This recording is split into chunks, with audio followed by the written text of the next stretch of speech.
very own Eileen Malu, all the way down from Hawaii.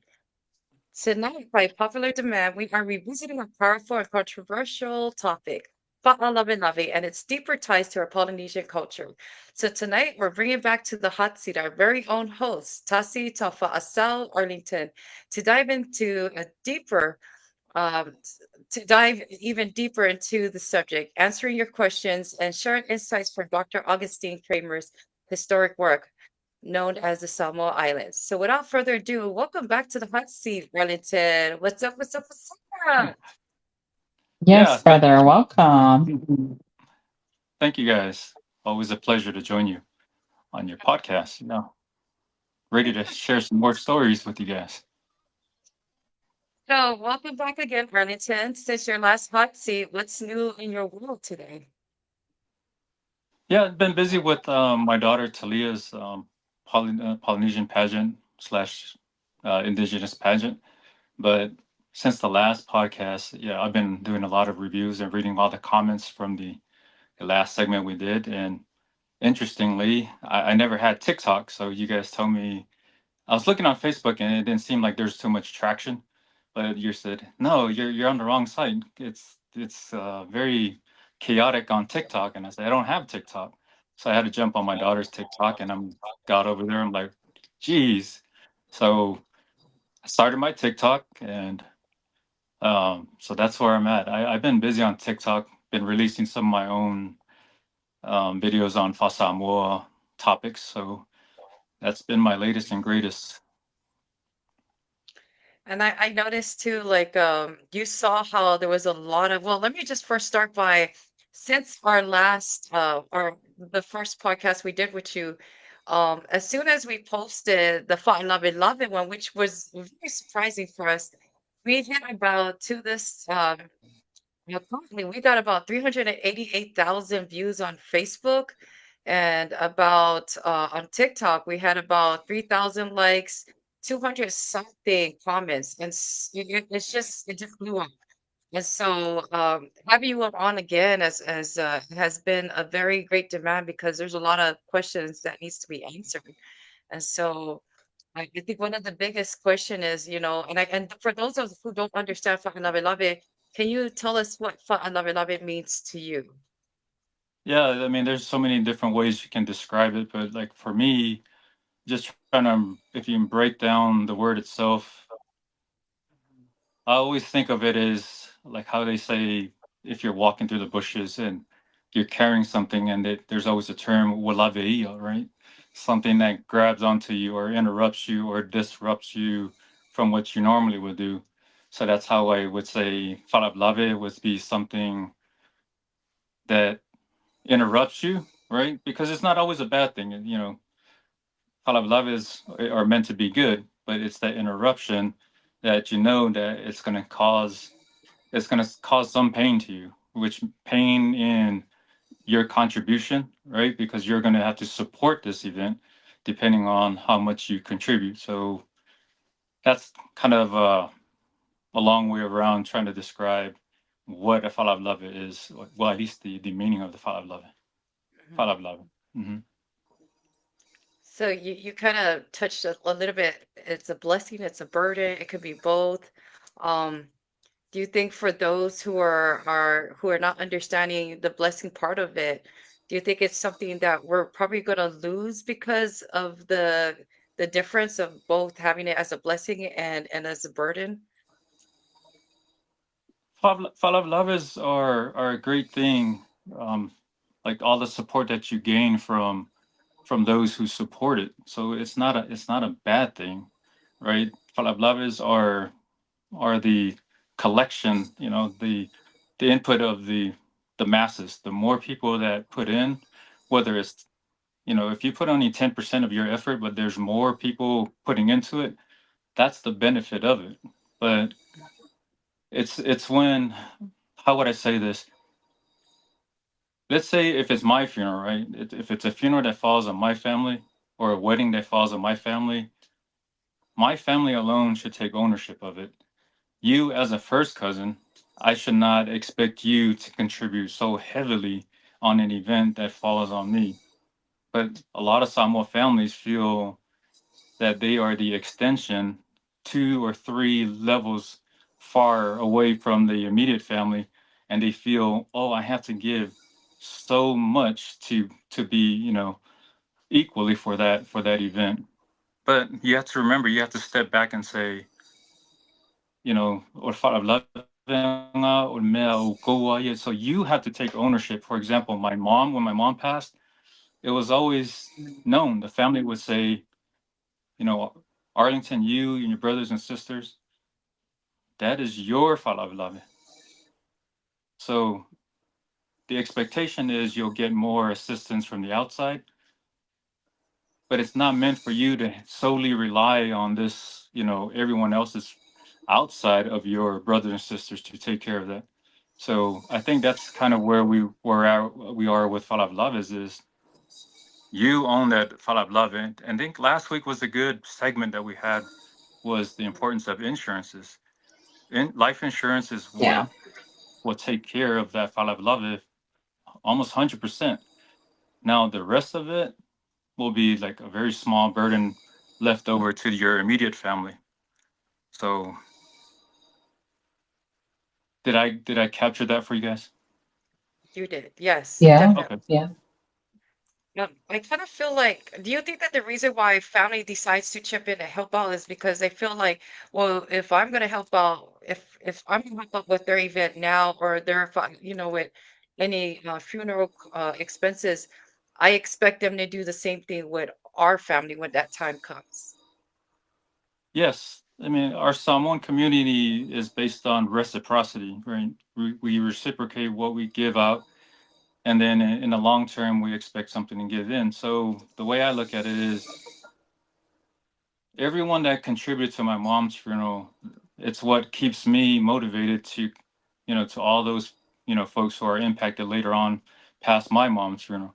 So I remember those people who gave money, and then I say, okay, how can I sit idle and not give back to that family that gave something to my mom, or that family who also contributed to my mom's funeral? So that's what's so unique about our culture is to recognize those who brought something in, and then when it's your turn to repay them, make sure you rally everyone, within your brothers and sisters to return the favor. So if you hear anyone that says, oh, we want to sit out, we don't want to do that one, you remind them, hey, that person over there or that family over there, the ones that, showed that love to your mom, they gave into your mom's funeral. So, I mean, you give back.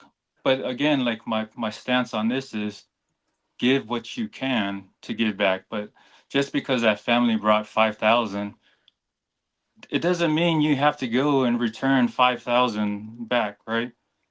You and your family have to understand what is it best financially for your family to give back to that family that's in mourning, right? So we don't say, oh, because they gave us 5,000, let's make sure we give 5,000 back. There's no logic in that. You give Mhm. what you can. So only polong your own family, because it's not equal. You don't know if that family is way wealthier than you are, your family, and now you're trying to return a favor that you're not even capable of. And then now what are you doing? You're going and borrowing money out of loans. Now your family is struggling, they're not eating. So that's where the Samoa part gets mixed up in this. So you got to be very careful on how you manage these things. I have to ask, have you ever seen or witnessed the division or tension caused by fa'alavelave? I'm sure we all have, but in your experience, have you witnessed any of that? Yeah, there's so many different ways of thought. I think the division it comes into play if you go with the mindset of let's just, I call it reckless planning, where you just say, if you mellow, you don't even like care about how much was brought in. Like if you don't have a budget, if you don't have a budget to begin with, how do you know how much you can afford, right? So most people will just say, let's just keep go buying more things so we can take care of, all these families that are coming in. or all the pastors and other matais that are coming in, you don't even know your limitation if you're not properly budgeting. Like I would start with where are all the funeral expenses, pay off all the funeral home, pay off the first and foremost. Like I always talk about funerals because that's like the most you Yeah. know painful process because I've been through it. My mom's funeral alone, and I'm sharing this because I want people to understand just the funeral home and the cemetery alone, the package that we got for our mom was like the best that we could give a respectable funeral. Came out to almost 19 grand. And this was Las Vegas, 19 grand. I'm not talking about pafanga, like feeding the families afterwards. Everything else, that's not even included in the 19 grand. So if you think about it, it can be very, very expensive. And which is why we always go back to our life insurance. It's critical to have that to supplement, take off that big burden. Arlington, did you guys have life insurance for your mom? Yeah. So we did have life insurance. The problem we had into we had to renew my mom's life insurance. We were in year two of the renewal. We didn't really it matured in 2 years. So which meant by the time my mom passed, she was in month 11, I believe, which meant she was not going to get the full. I think it was a 20,000 policy or something like that. So you really didn't get the full benefit of the policy.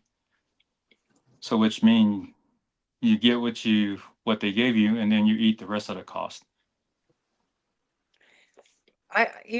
Switching gears on the Fat Lavi Lavi. Well, not really switching gears, but I have to ask because there was a question I kind of thought about why everybody had to chip in for Fat Lavi Lavi. Does that have to do with the land that you live on, family tribes that you have to contribute because you are part of the family, you live on that land. If you don't do your part, you pretty much are going to get kicked off of the tribal land. So in Samoa, a lot of the land is communal land, which means so long which means you're still serving your sao, you're still serving your family, still serving your village. The law protects you because the Matai has no authority to kick you off so long as they'll ask you in court. If you're the Matai of the family and you want to remove someone, they will grant you that authority to remove them if they're not serving you anymore, even though if you're blood. So they'll say, are you working the land? Are you contributing to your family? And so long as the answer is right, then you can't get kicked off. So I think that's where to answer your question, yeah, it's tied to how much you contribute to your family. You can't just live freely without. I mean, that's still the fasa mo way. Yung ay kiko kuot koing, right? Mm. So what are you bringing to the family? Whether it's regular work or alu famamalmo mga all that kind of stuff. That's still contribution to your family. Which leads me to another question. Where do you see Faanavilavi empowering our people?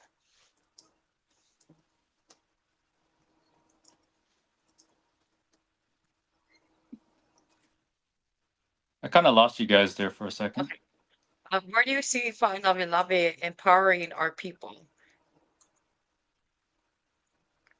Yeah, Farab Love are great because it's a way for you to extend that knowledge of your family, which means like it's always like a family reunion when you go to Farab Love.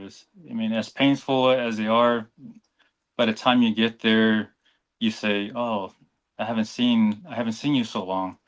But that's the beauty of it is those who embrace supporting each other. You haven't seen them in years, and I'll give you an example. My aunt Sila died recently. She belongs to our Lopa family, and our family from Lopa family is from Vailoa, and I haven't seen them in a long time. So even though we met on sad terms, but it was a good time to find all your distant relatives, and then you get to introduce your daughter, like my daughter, and then I'm introducing her to her cousins about the same age. But that's where you teach the next generation. This is where it starts. You guys are ones that are carrying the torch and carrying on our cultural and traditions. Watch what we do. These are your relatives. Continue this practice. But I think that's what strengthens the bond of the Fasamoa. And how do you pass that down is take your kids to these Falafelaves. They may not understand it, but then at least they know Mm-hmm. who their relatives are.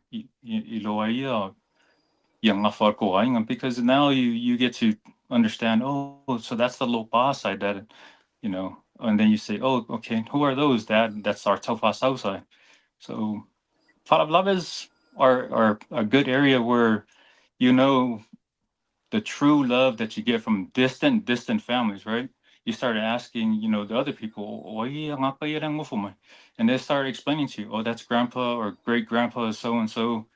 It's amazing like how deep of a generation people will be there, and you're like asking, why does that person support us when they are like five cousins or distance away from us? But that's the beauty of maintaining our fasa mo falav. So, Renita, you married someone outside of our culture. You married a Mm-hmm. beautiful Native American. I know a lot of my friends who married outside of our culture have talked about the difficulties of making their spouse understand fa'alavilave. How was that in your relationship with you and your wife? Yeah, part of it is embracing their culture as well. So for me, I did everything to support my wife's Native American culture. I also contributed to her family, by working just the work we do, sharing my income with the family, buying all their groceries. So they're looking at me as someone that's contributing to not only their family, but then attending my wife's powwows, right? So to them, powwows are significant events in the Native American culture. I embrace that. I even dance in their ceremonies. So for them to see like, oh, he's taking time to learn our culture.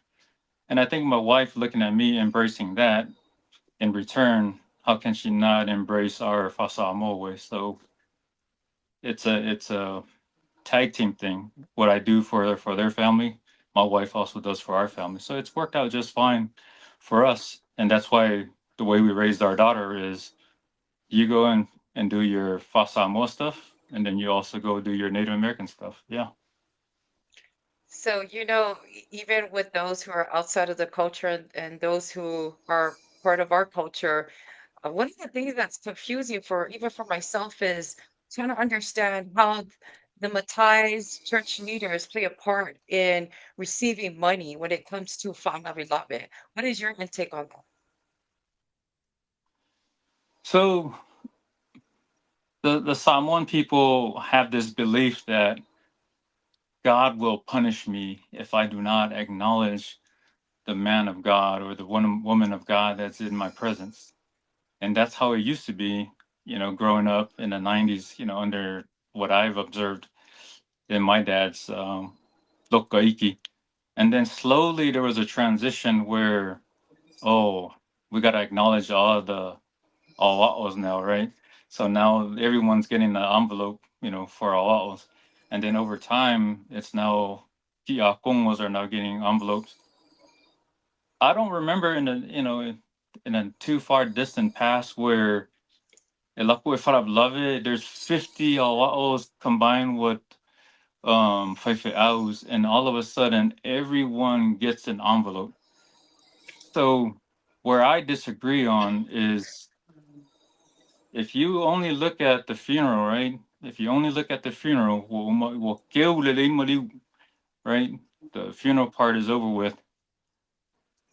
How, like, if you were to put a budget and say how much is put aside for only envelopes, right? Only envelopes for everyone that's present.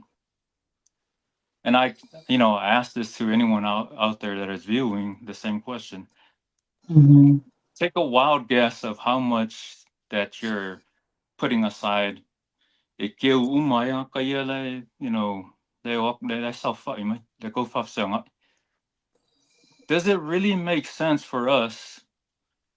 Let's just throw a $10,000 out there. Does it make sense for us? Our funeral is truly over. Does it really make sense for us to now expend another 10, 20,000 to put across to everyone that's in attendance? If you look at it from we always say a 30,000-foot view, you are paying people to attend your funeral. And the question is, right?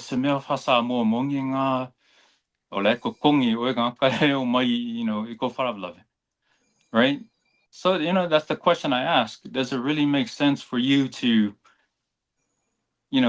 donate all that money out? But then where does that money come from? And that's the question. Where does that $20,000, $30,000 come from? It comes from the hardworking individual families that put that money into there. So I leave that up to each individual families to tackle that question. If it sits well with your family to release $20,000, $30,000 post burial, and now you're just doing what you call fasamoa. If that's okay with you, then that's up to you. But for me, it doesn't sit well with me knowing that the main event has passed, and now we're just paying everyone across the board um, up to $20,000, $30,000, depending on who is participating in that event. I have to ask about how things have changed from what I remember growing up in Malailoa in Samoa, where we've talked about this before, touched base on it, where back then, remember, we would use coconut with the dollar up top. And I'm not sure Western Samoa is still doing this, but then we've changed that to add more valuable stuff to leasing out during the funeral. Um, why did it change? Is it because we have become more Americanized with material things, and we've done away with the iekoma? So it sounds like you're referring to the like the Sua part, right? Yes. So yes, initially we all understood it. It started with the coconut.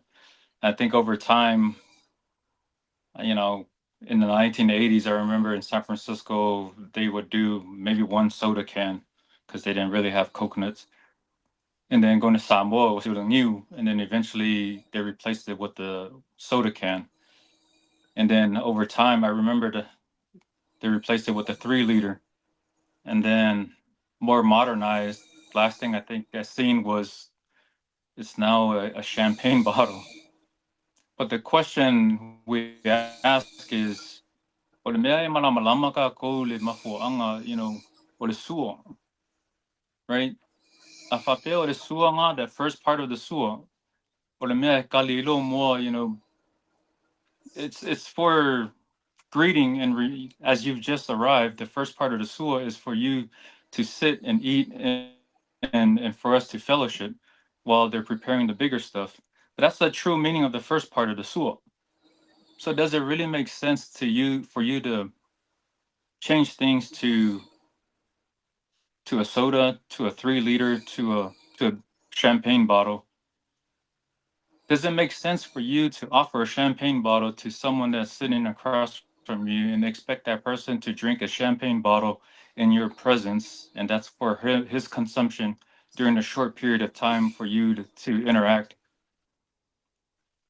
It doesn't make sense to me, but then, like I said, things change based on people's practice. If you don't understand the origins of that event, but you wanted to elevate it each time you see, so, let's do it better than the last time. Let's just keep making it better. Koe fo'i, le amakanga, le winga mongi, this event. Does it make sense that we're now went from new. Fast forward all the way to today is champagne bottle. I don't know where we're at today past the champagne bottle. It could be something greater than that. We're losing the meaning of our culture because we're elevating it because we don't understand the origin. And the more we keep removing it, and in not too far distance from now,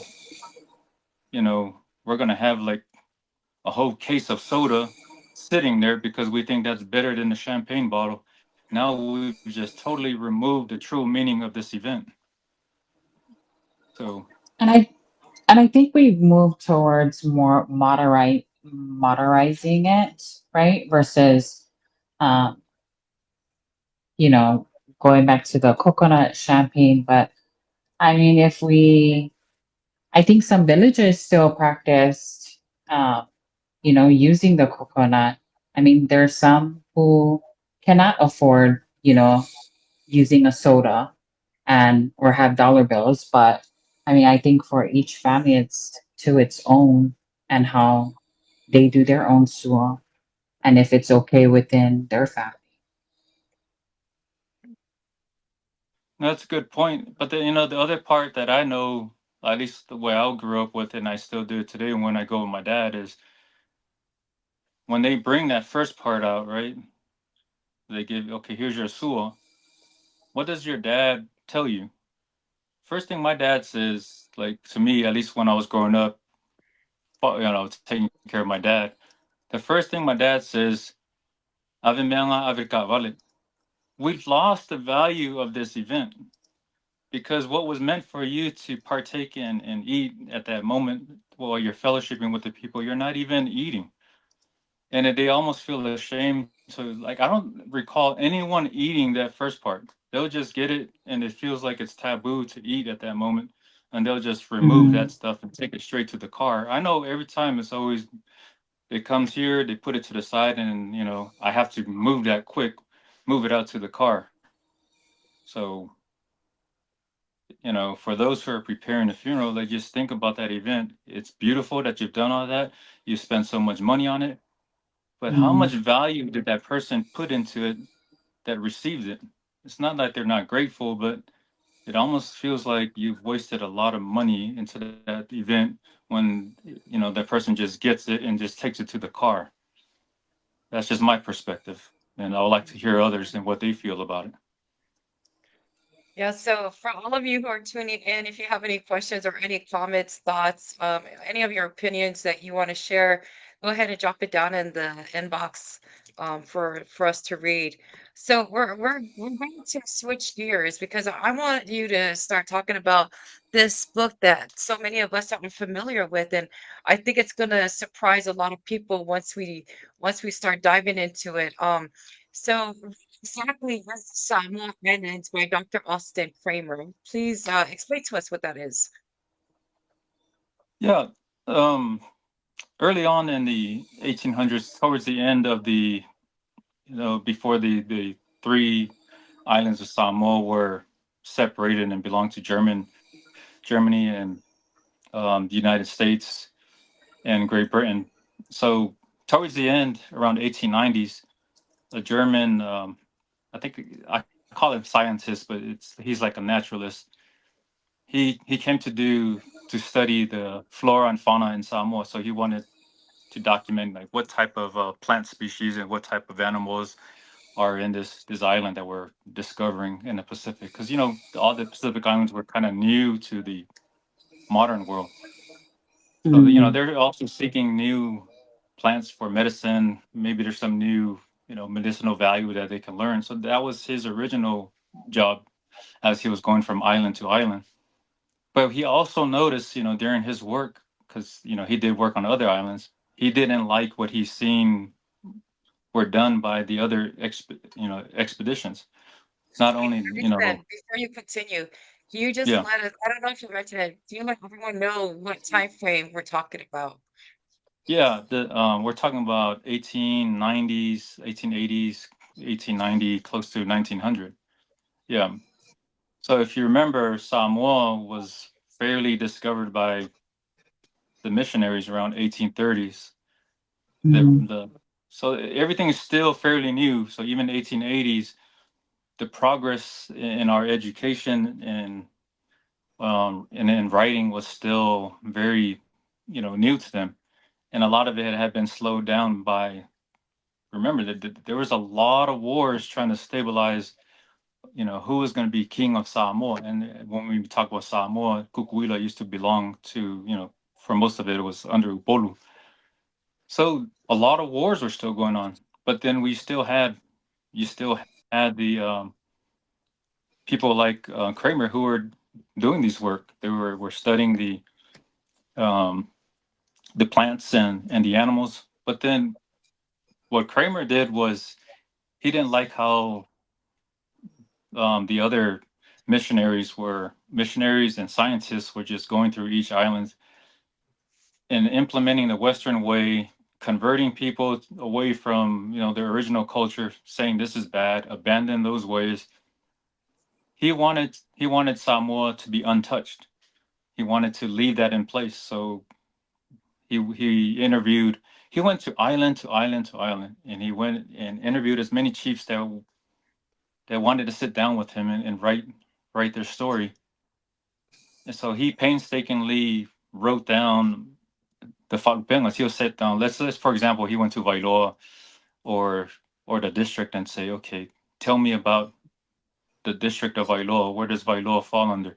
And they'll say, Vailoa falls under Kualakai. Here are the other villages that belong to Kualakai. So he's now like organizing the things, and you'll find in his book, he'll say Kualakai, Kualauka, Alataua. He did all that breakdown of what villages belong to what district in each island. So not only that, he's also capturing the Falupengas for each village. Arlington, And um, for mhm, those who don't know what fa'anupenga is, can you tell us what that means? sure, the Falupenga are the honors to each village, and part of it is capturing the historical significance of that village or that district, and it ties to like if that village or district won a war, like and some of that is also captured in our stories, what battles they won. So that is now captured in these stories which we call Falupenga. So your village will speak of the honors, and these are like things that your village is proud of. These are your war stories or significant events that your your village had overcome in our pre-Christianity times.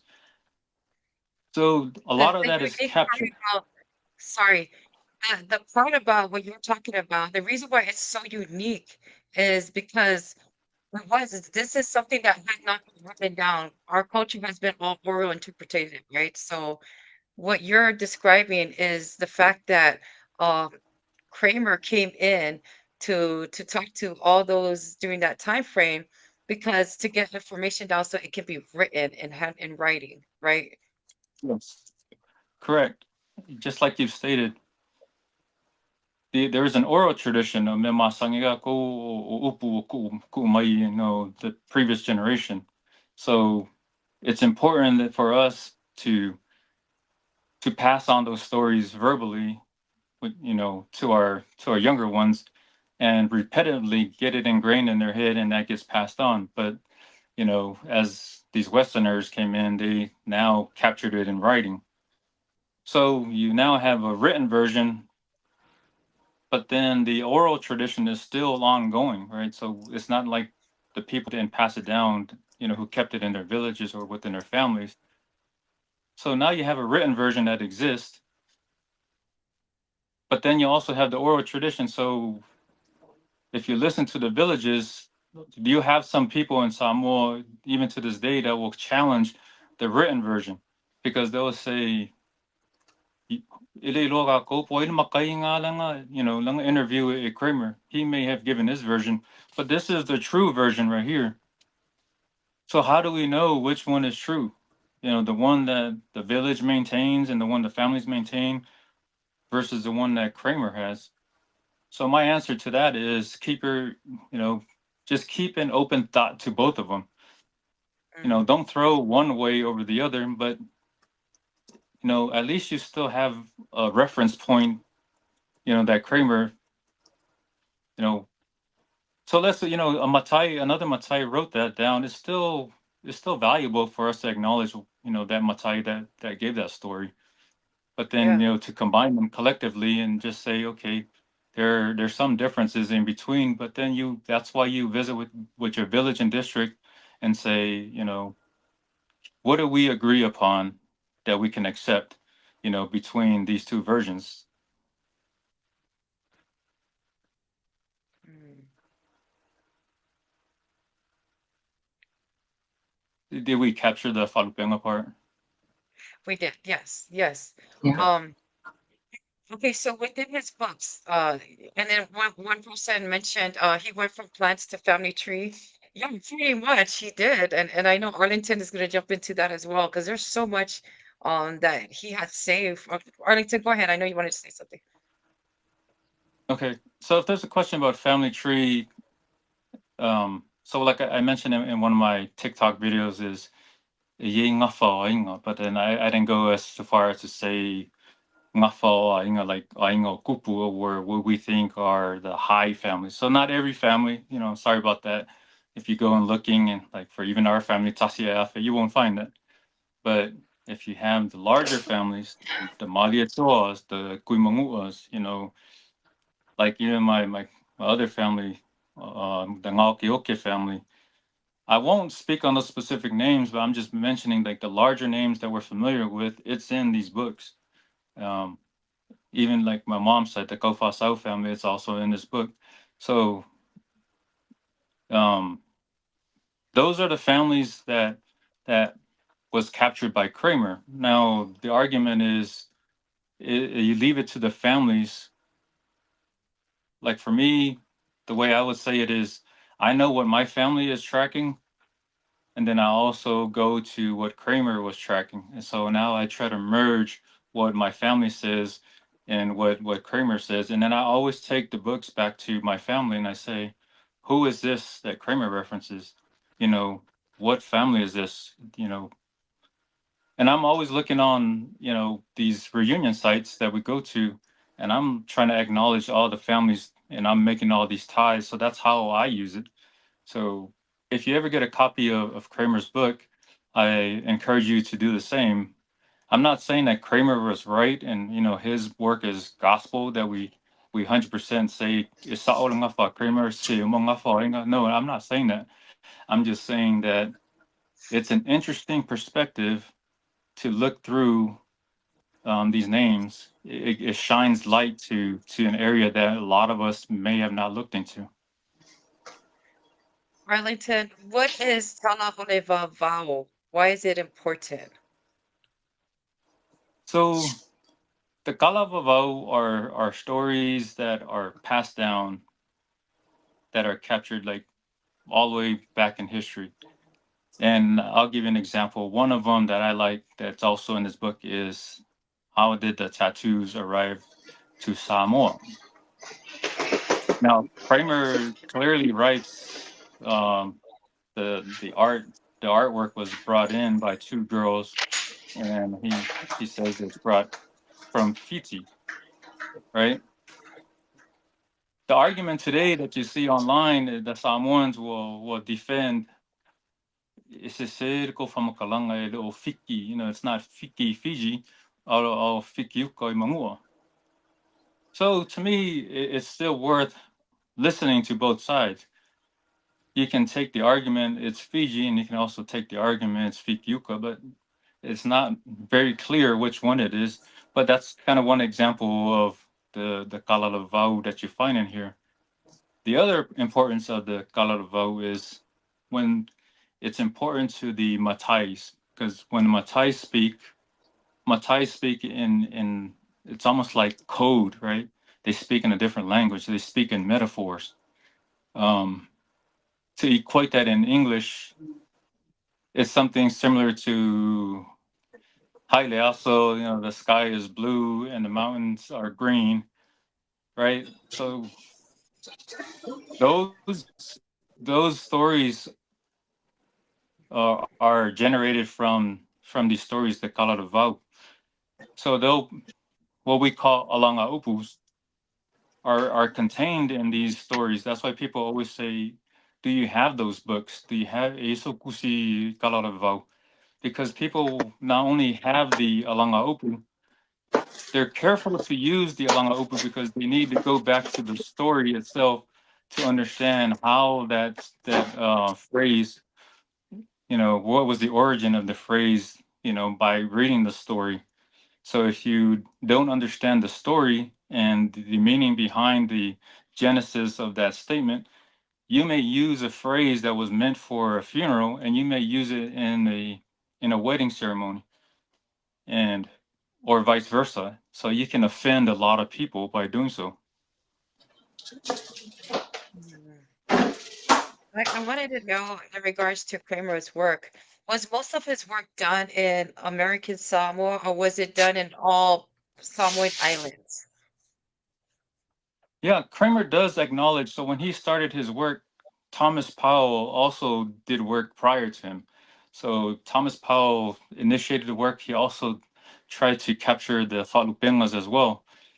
But when Kramer did his work, he said, I want to visit all the islands, but I want to work independently and not really use Thomas Powell's work as like I don't want to just plagiarize his work, but I want to do my work, but then also use his work to supplement my understanding if there's any gaps in what I wrote. So he visited American Samoa, he visited Upolu, but the one that he had a lot of challenges with was Mangua. He acknowledges that the Mangua people did not want to share their stories. He went there and they just said no, and they warned him. Do you know these stories? When it's shared to ears that shouldn't be, um, these stories are meant for. It's like bad things will likely happen to you because these stories are meant for the Mangua people. That's why it also brings bad. It's not karma, but you're bringing bad juju on even the person who shared it. So even those chiefs were wise enough, like I'm not gonna be the one that's gonna share the story with this guy, because this is meant only for Mangua people. So he struggled with that. Like he couldn't even get the Mangua people to share their stories, and it was one area where he felt like, oh, I wish I had more understanding of the Mangua stories. But interestingly, he gets to Polu. I think there's two chiefs that end up visiting Mangua. I mean, visiting Upolu from Mangua. The thing with Kramer was also a doctor who also treated people, of their illnesses. So this is where people criticize Kramer's work is because he didn't want to treat them unless they shared their stories, right? So the question that Samoan people always say is, "Pole mea wo pepelongia makai Samoa ia Kramer," in order for them to get treatment from him. So, are there any stories that they shared with Kramer just to get him to hurry up and treat them? But not like those stories weren't even true, but it was just to get them their treatment. So that's kind of like an interesting perspective of how much of Kramer's work can we trust, or Hmm. but how much of the work, um, because Kramer's work is almost similar to Margaret Reed, right? I was just gonna Because So it's mention that just she's about, part. yeah. Yeah. so you got to be careful of like how much do you trust in this. Olea o ngā lo sa ili, different books, different research, and listen to different opinions and compare all your studies and just ask others. Do we now trust this segment right here, or can we pass it off as something that he created on his own? So we leave that up to the Samoan community to decide. We have a lot of researchers out there, and they've done a lot of work on this. I You feel know, like, okay, okay. this is a side note. Sorry. I feel like Kramer and Margaret Mead, if they got with the translator back then, right? It's just a good old water cooler, someone fangongo, right? Sit around and Yeah. just be like, hey, faya kako poka in that way, amay palanilla se kako kupe or like, something so that they can, or in that case, get more treatment, right? But Margaret Mead, That's a controversial Arthur there. And that's the danger of once it's written, because if no one else was writing an equal book to parallel this writing, you have the tendency to accept one as gospel because one is Right. written, and then everyone else says that has to be the one we follow.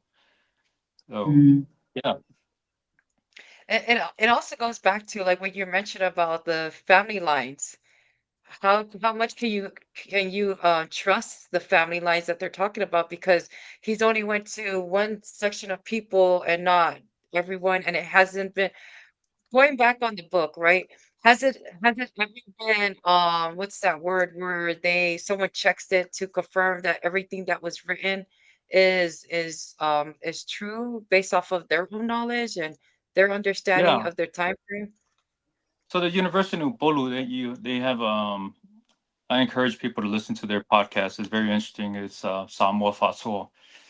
They've done Mhm. extensive research on almost every topic there is. Not only just research, they've done field work. So if there's a story in there, they'll go and visit Mamua, like, the Kai Sama Sama, like all these things. They've even visited Kukuila, just trying to retrack the path Kaima, Kilifainga took. So they've done a lot of work. So I like listening to their studies, and it's very encouraging to listen to the work, the questions that you have that you ask in your brain, that if you're leaning on one side or the other, those guys have had that same question. But not only did they have that question in mind, they actually went and did field work. So it answers a lot of questions, but then they also say, we did our research and here's our finding, but we'll never take away um, a different opinion or a different version of a story. We'll always keep alive and respect the different versions that exist out there. And that's how I encourage others is, if you hear anything that you hear today, don't take it for gospel that, my way is the only way, because I acknowledge all the million different versions that are told in Samoa. You have to acknowledge those and not dismiss them and say, oh, you know, Fa'awad Valer, Kufa Makalanga. You can't say that, right? You have to acknowledge, oh, that's interesting. You have to say, oh, I like that version. I like how that story it's an interesting way how that one was explained. So, but I want to go back to what you had asked earlier about, like, how is Kramer's work being acknowledged in Samoa and the land? Mhm. So, how would you use Kramer's work if you were to stumble on the family trees and now you're trying to acknowledge, like, how do you cross reference with your own family? So, the work that I've done is, and here's another site that I would encourage you guys to look into, at least in American Samoa, it's called American Samoa Bar Association. American Samoa Bar Association. So, that has all the legal cases in Samoa starting in 1900. You will go in there and you'll type in your family's name in American Samoa Bar Association. Type in your family name, and it'll pull up any case related to your family. And what I found is, if there was any event that my family was involved in, and they were, you will find, like, there's stories of my family that I found. They were now five different families in a court case.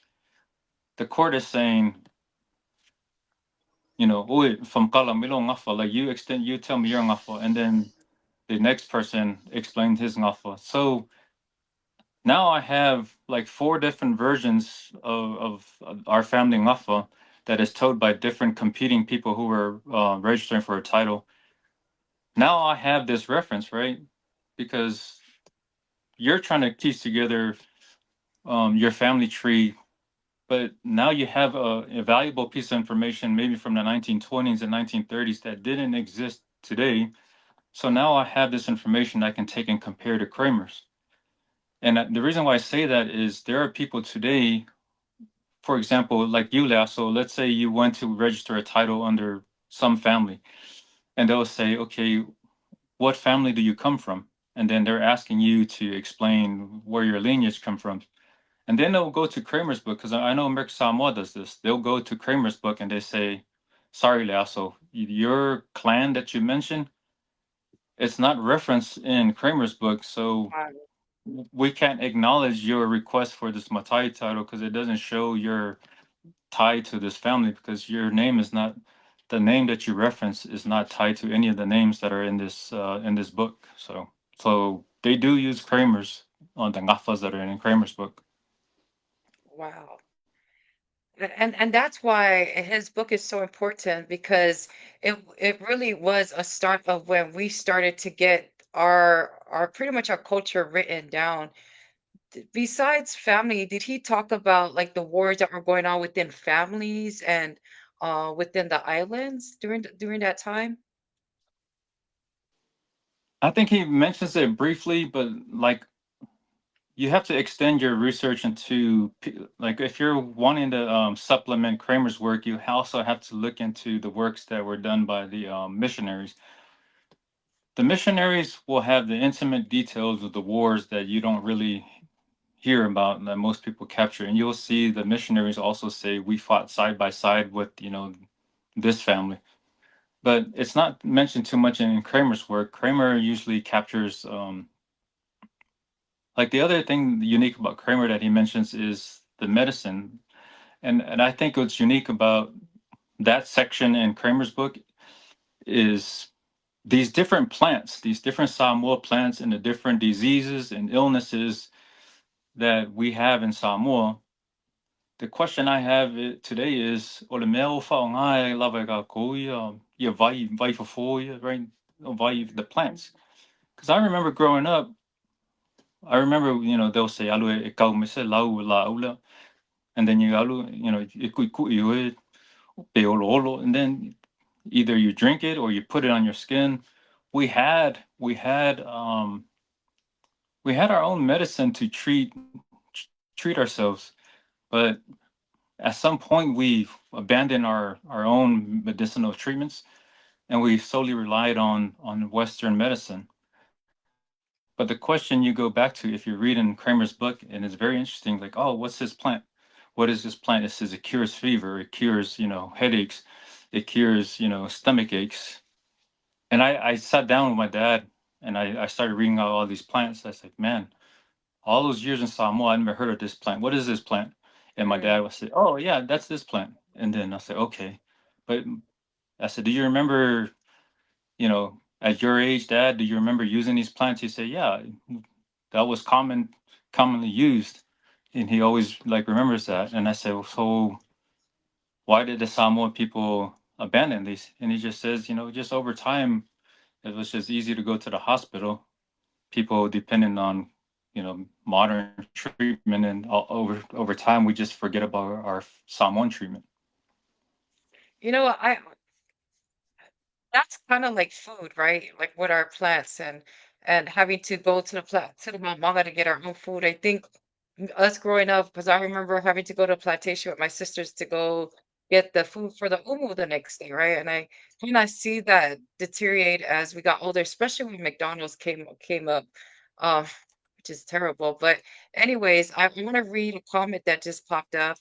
Manukians are very protective of their tribal knowledge via storytelling to foreigners. However, as long as you can share your Ngafa lineage and family clan linked to the Manuka Islands, residents will be likely to embrace and share.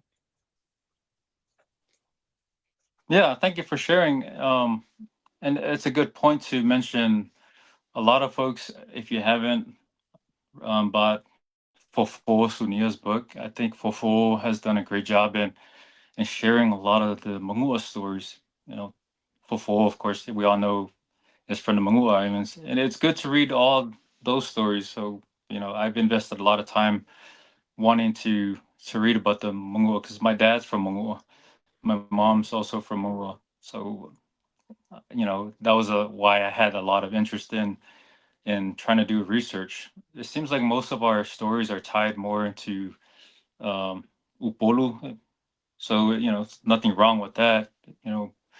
But you also want to hear about Kukuila. You want to hear about Yeah. what's unique about Mangua.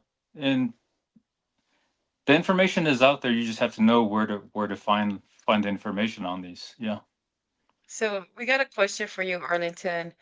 Um, is the cannibal King Tufeai story true? Just read about it on Wikipedia. Just wondering if we ever heard the story. It's supposedly took place in Vainoa back in the past. I this one kind of slips my mind, and if I remember this one correctly, I always get my stories mixed up because the names sound familiar. Is Tufai the one that's is he the one that's from Malaya Loa that's on the mountain, if I remember? Okay, I'm from Malailoa, and I don't know, but I'm sure. Yeah, but minority. Can you elaborate? Is it from? You talk about the one that's from Manua or Malailoa?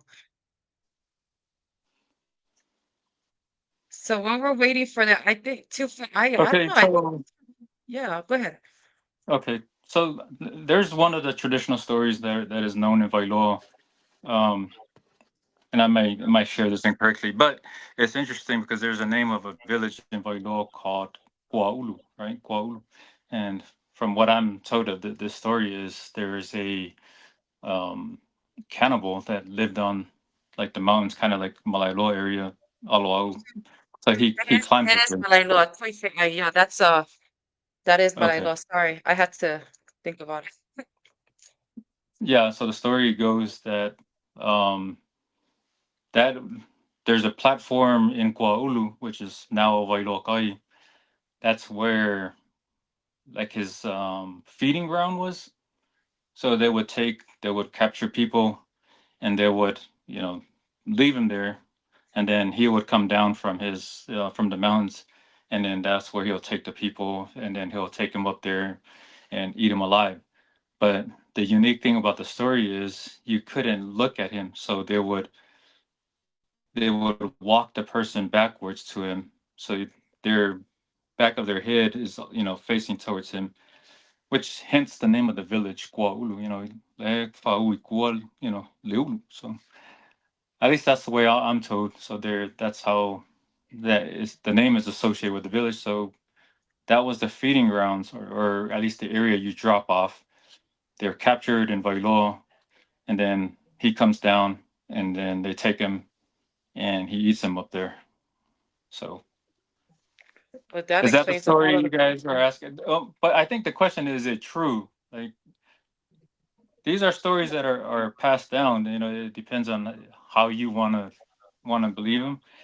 So, well, the I'm stories gonna are out there. We don't say they're true or false. We just acknowledge there are unique stories out there for us to learn about.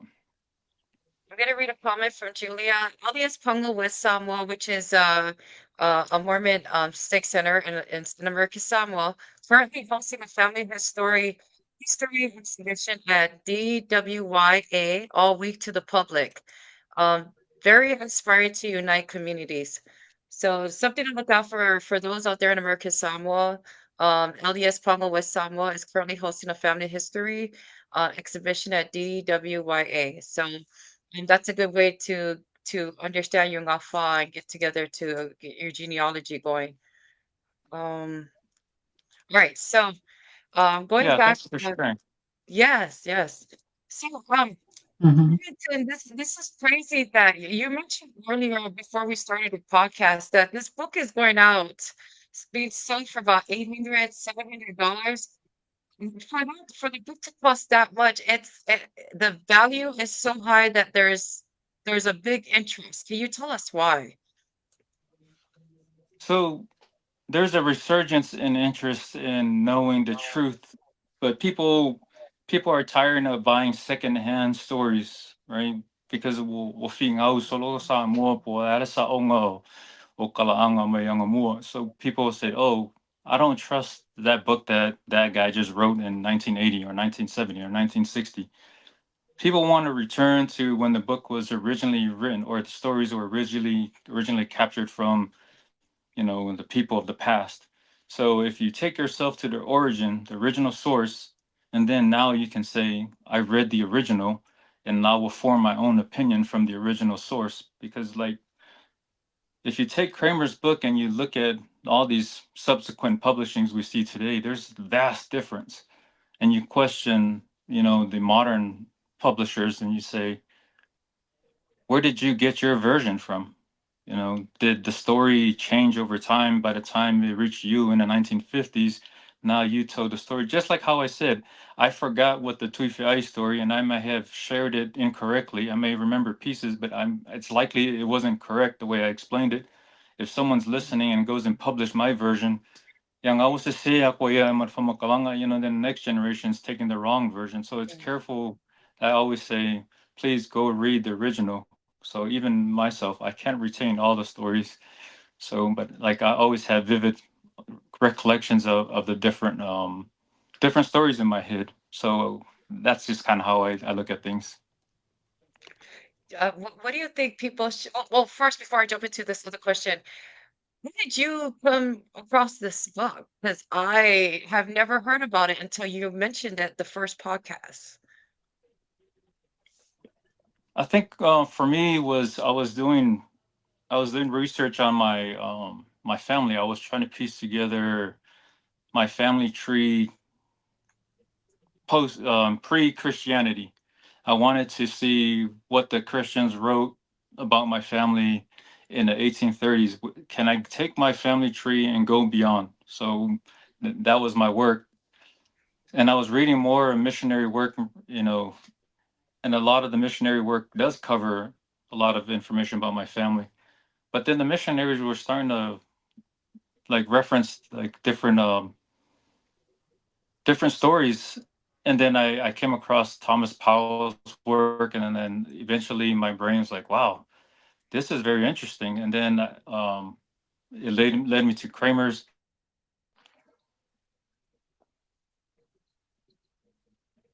And then when it was like a one-stop shop for me. I didn't realize the Falupenga was in there. I didn't realize um, the Kalavavau was in there. I didn't even realize all the family trees were in there.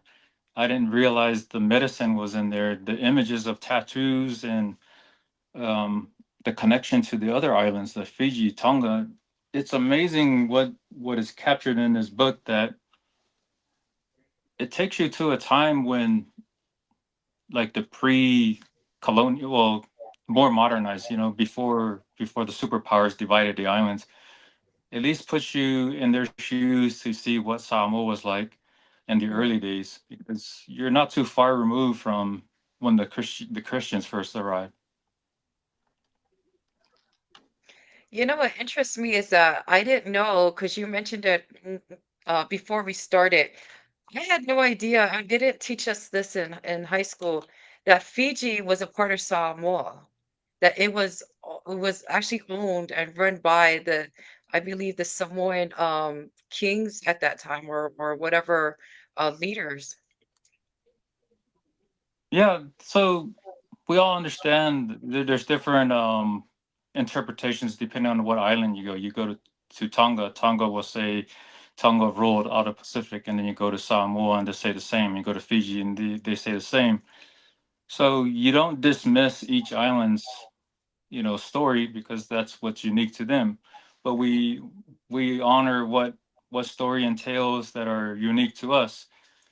We know in Samoa there's an understanding that Tuimanua ruled the Pacific, and part of his rule is called Samoa Atoa. And Samoa Atoa, it engulfs most of the Pacific Islands, including Tonga, Fiji, and all the other islands. So there is an understanding that Samoa name is not unique to our islands. Samoa meant a collection of the Pacific Islands, extends his kingdom, his power beyond, it was his reach. So that's just one way of looking at it. Is Samoa just unique to what we know today? There's an argument out there. No, Samoa is Samoa Atoa, which means the ruler of the Pacific. There is a philosophy that Tumanua ruled the Pacific, and his rule is called Samoa Atoa. So it's just one argument that's out there. Mm. What? So what's one of what was one thing that stood out to you when you first opened the book? Like for me, is the story of how the tattoo arrived to Kukuila. I love the song. It touches us to our heart because it seems like we are the keepers of the tattoo. We're the ones who kept the tattoos alive when the Christianity arrived. When Christians came, they try to outlaw tattooing. They killed tattooing in Congo. So um, as much as they tried to remove the tattoo in Samoa, it it remained. And if it wasn't for the Samoan people for retaining that, and then now you have this unique story that is kept in our beautiful song, the Mafuanga o, o Kaumaile Kakau I Samoa. That song is so beautiful, but it's worth opening Kramer's book and reading that story and then listening to the song. It touches to your heart, and then you see like, oh wow, Kramer captured the origin of this story.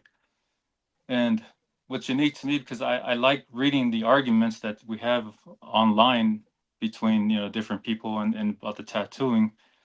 But just go read Kramer's book. Read what he says, of how this tattoo came to Samoa. But then in the footnotes, if you read in the footnotes, it says what his understanding is. Who are those two girls? Because even Samoa, there's still a disagreement. O le mea o kai mama ki te whainganga mai ele, the Akwawi Samoa. People will say, no, it's not them. But then Kramer believes it was those two girls. And because Kramer put it in the footnotes, it is what everyone in Samoa believes today. You know, do we blame Kramer for pointing us in that direction and saying it was those two girls because he's the one that wrote it in the footnotes? You know, but then there's a lot of other people in Samoa that say, no, it's not those two girls. So that's what's unique about this is, you be careful by going to the original source who wrote it, and if that's what we live by today. And the kufungas, le kufunga kakao, the people those are the maintainers of our tattoo. Those are the true ones you go and ask. Ask those guys. They will tell you, you know, what has passed through them. So ask the questions you ask them is, what do you think about Kramer's version? Um, does the Kramer version supplement or is in agreement with what you guys been passing down? And if the Kufunga Kau says Kramer is accurate, then good. Then accept that version. But if they tell a different side, so then that's where you say, oh man, it's unique that the Kufunga Kaus they have a different story. But you have to acknowledge their story too, and a lot of their stories are not published. It's like unknown to many. So it's best to take it from them and Mm. um because we can sit here and argue all day, but those are the keepers of the truth that they know. This is the kind of book that we need to create a book club with, reading this book and then to debate and talk about. So, with that said, what advice can you give to those who are now interested in wanting to grab a hold of this book that Kramer wrote? So if you're like me, when I first started with it, I wanted to research online. There has to be a free version, right? There has to be a free version somewhere. So I searched and searched and searched, and I stumbled across there is a free version. So if you keep on searching Google, like do a Google search, eventually you'll come across Augustin Kramer, die insulin. I don't know if that's how you pronounce it correctly. It's the German word, die insulin Samuel. You will eventually come to a link that will take you to the English version, and that's what I usually go to. Um, I don't have it saved here, but I know if I've ever like every time I want to go back and research more on the English version, I just Google it and eventually I'll stumble on it. It's not too hard to find. It just takes you some time in the search bar. Start there. Start there with the online version. It's free. Afapeo malie lo faikau if there's something that you're like, okay, I am interested based on what I've seen so far on this free version, then go and purchase it. But don't just jump into it because it's very expensive. It's like $700 last time I seen for both volumes. Wow. I, if you're really a researcher like me, I really wanted the book and I bought it on eBay. I think mine cost like 300 for both of them, something like that. Yeah, I But mean, like also said, if I Skuckle book club, if you want to, want me to open our book, we'll do a weekly reading on different segments. I was just gonna say, if you wanted to do a book club and then everyone subscribes so we can buy the book, all we can put their money together and then we'll start scanning it so that we can read it like on a weekly basis or something. Because honestly, just the stories and the things that you talked about, it just makes me it just like I see the pride for within our own people and our culture because that's something that I feel like it's being lost as we continue through our years and changes start to sprout out within our own island. Like, like I mentioned, McDonald's, how that changed our diet in Mhm. American Samoa and all these new things popping up, technology and just the Western type of living. And it's not bad, but at the same time, try not to lose what we used to have within our and that's knowledge of our culture. So Yeah, and that's kind of why when I released my video on TikTok, my intent was it's unfair for us to have this valuable resource that no one knows about because I know I didn't know about it until did my research and stumbled on it and then decided to buy the book. But I wanted to put that out to the public, like, hey, this information is out there, and I know there's a lot of interest in it, like how I was, and that was what led me to sharing this information. I don't like it that people put these books out there and they entice you knowing how valuable it is to us and they say, okay, how bad do you want it? It's $800. You know, it's sad what people will do, knowing that we can't afford it and also how valuable it is to us. And now you want to mark it up to a cost that's just so outrageous. yeah, and don't be surprised that the reason why they also want to increase their prices because the value of your family lineage is actually for majority of most of you, your family lines are probably in that book and you don't even know.